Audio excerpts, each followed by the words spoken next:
You want to show them the donut again? Can you see the donut is back? The donut is back. Here, girls.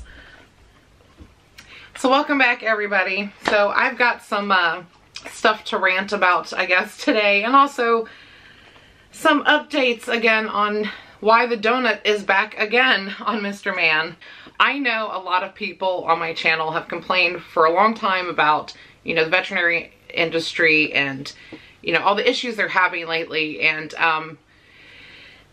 we all know, if you follow me, that I got very spoiled from my old vet. You know, she was amazing, and she listened very well and always did the best care for my dogs. No, we're done with the cookies.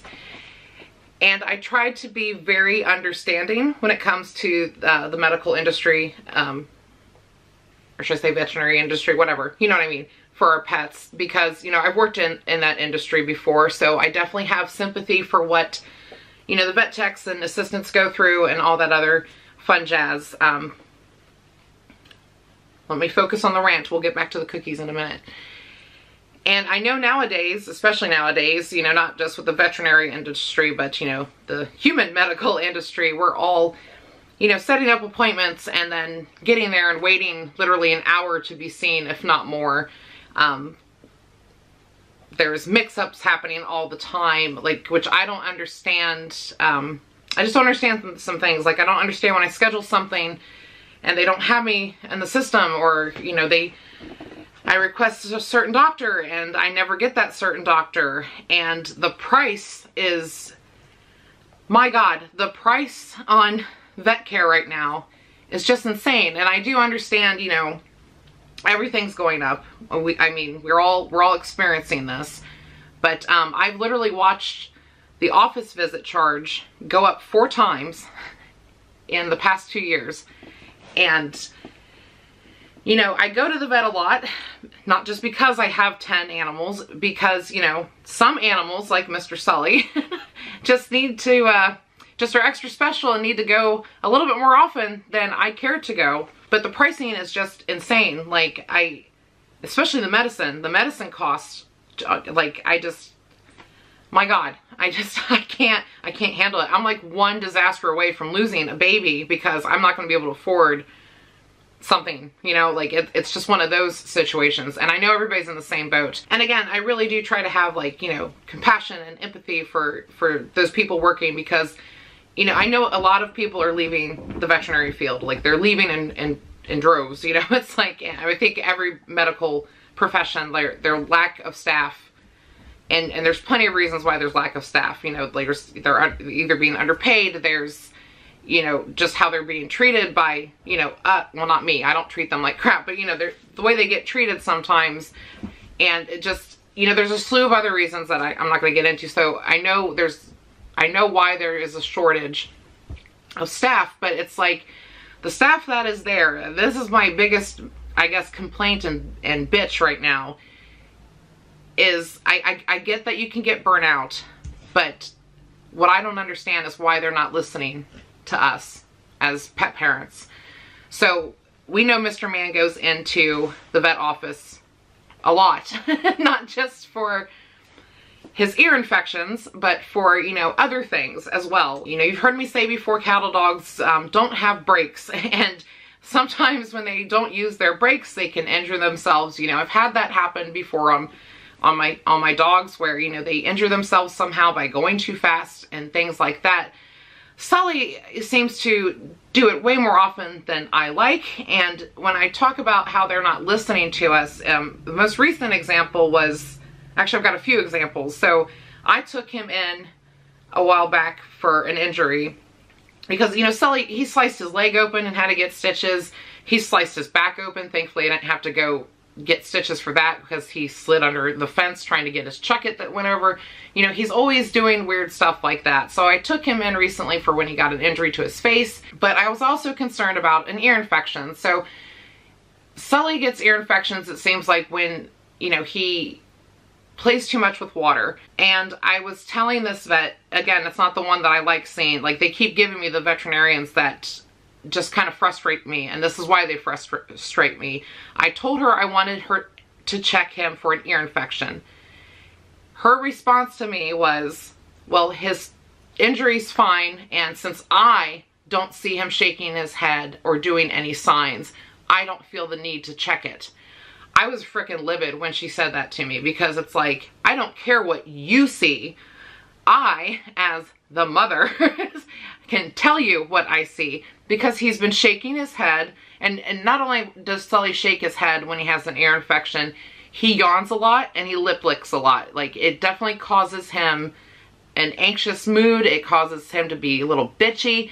Like, I know my dog, and he's had enough ear infections at this point to where I knew that he had one. But she decided that it just wasn't worth checking. And it's like, it just irritated me.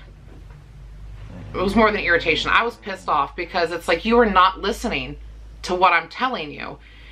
And then again, another vet that they gave me, which is not the one I requested. We had to go again recently. We actually had to go recently twice. I'll get to that. Sully had some kind of weird allergic reaction when we were camping. It was right after we saw, you know, the deer hunting, and, you know, we were walking on the trail, and he just had this sneezing, coughing, crazy fit. And I actually was worried that we would have to end our trip sooner. And, you know, nothing happened with it. You know, the rest of our trip was wonderful. And when we got home, he started doing the sneezing thing again, and he was actually doing what's known as reverse sneezing. Thank goodness I caught it on video, because one, the vet probably wouldn't have believed me, which this is what reverse sneezing looks like. Okay.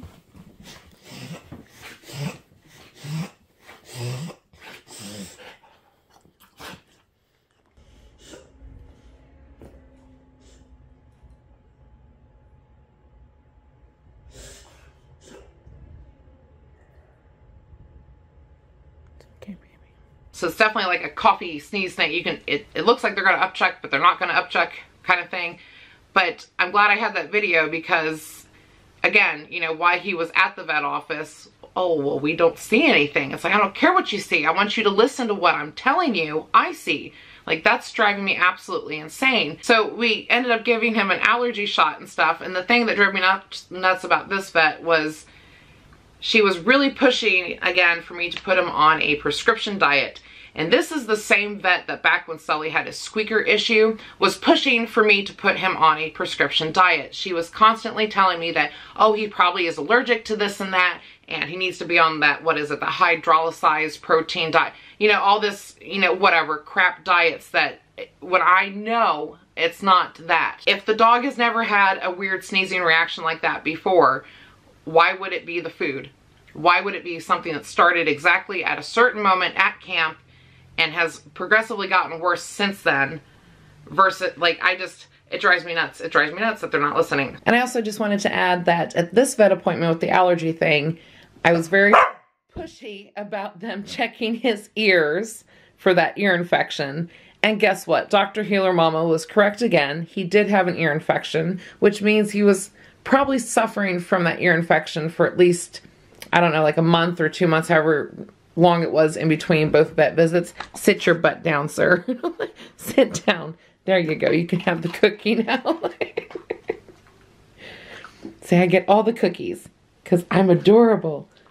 And then we had to go in again this week. Like, I think it was only like a week apart between the allergy visit and this visit, because Mr. Man decided to, you know, go running with the girls after a critter in the yard, and somehow impaled himself on, well, not impaled, something got shoved in the side of his tushy, like on his back left end. It looks like a stick or a metal rod, like poked a hole. And when I heard them running after the critter, I didn't hear not one yelp, not anything to make me think that something happened.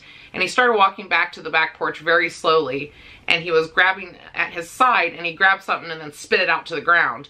And when I reached down to feel what he was spitting, I felt thickles on him. I'm like, oh, he's just got thickles. And then I realized that there was blood all over my hand. And I got him inside, and he had apparently, whatever had cut him open, he grabbed that skin and just ripped it off and threw it to the ground. And for a hole as big as it is, I'm like really shocked that they weren't going to do stitches. Like, my old vet, anytime like anybody got sliced open by anything in the yard, we always stitched it up. And this hole is so huge and down so many layers, I don't understand why they're not stitching it up. I'm sure he'll be fine and that it'll heal over. He's on antibiotics and pain meds for it, you know, hence the return of the donut. But it just, I was shocked that that wasn't like the first response was to stitch it up, because like the last time he got cut open that bad on his leg where they had to stitch him up, and granted you there's no skin left because he ripped it off, so it's like, what are we really going to stitch together? But when we got his stitches for his leg, that cost maybe like around $300 or $350 or something like that. The quote I got for, if this doesn't heal, he'll have to go in and get stitches done with like a surgery. The quote is over $600. And I was just kind of like baffled at the vet, like the price and the fact that they're not listening. And it just, I feel like partially I'm wasting my money at this place anymore. And I did find a new veterinarian closer to our house. And the reason I still haven't switched yet though is there's still a waiting period of like 2 weeks to get in. So if anything like this does happen with Sully again, I can't just take them into the new vet because I'm not a seasoned client, I guess. Like I haven't been there a while. Basically, I'm so new that I'm on the back burner. And that's really frustrating. Like I feel like if this keeps going the way it's going with the veterinary industry, like I don't know, I feel like pets are going to like either lose their lives or like, you know, they're not going to get the proper health care that they're supposed to be getting. You know, the one other vet that did work on Sully during his surgery, I adore her. I don't know why when I'm scheduling, they keep shipping me off to one of the other veterinarians there. I have no idea. Maybe she hates me. I don't know. But I don't know how you can hate seeing Sully. Like, you know, I understand maybe you hate me, but he's adorable. Like, I don't get why. And that's all on the receptionist. That's not on any of the, because it's like, obviously she's clicking something not right. Like, and it even says in my file which veterinarian that I prefer to see, because that doctor reminds me a little bit of my old vet. She will listen and talk things out a little bit. So it's not very, like even when we were trying to figure out Sully's squeaker, she was really trying to figure out with me. She seemed like she cared. She didn't just dismiss me as like, I think that's the thing, is the other two doctors are kind of dismissive in their bedside manner, and that really drives me nuts because I don't think that's helpful to pet parents. So we are now going to be doing another 2-week thing with the donut. We're hoping after a week with the donut we can take it off and he'll be okay, but 2 weeks, it's another 2-week thing. So we got to really watch him running because he keeps, it drives me, like this hole's pretty big on his butt and it drives me nuts, like trying to keep the girls away from him and then trying to keep him from ripping it open anymore because it's just a big open wound on his side. But hold on, I gotta give Woo Woo one because she's just sitting back there. But anyway, those are just kind of like my frustrations, I guess. I still can't believe this dog is just over 2. I have no more. And we have gone to the vet this many times with him for so many things. And he's such a badass too. You know, he just walks around like it doesn't hurt him and that it doesn't bother, you know, it's whatever. It's a hole in my side, Mom, you know?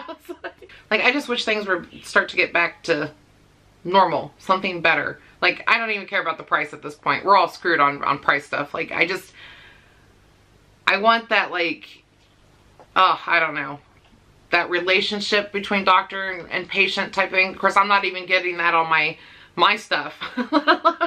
I can't even get into my doctors that I want to, because anyway, I hope you guys are doing well and all your puppies are healthy and you're not going through any donut moments like we are again. I really hate this frickin' donut. He walks so close to me that it feels like a football player's like pushing past or something, or like constantly nudging me on the side because, you know, he walks that close to his mommy.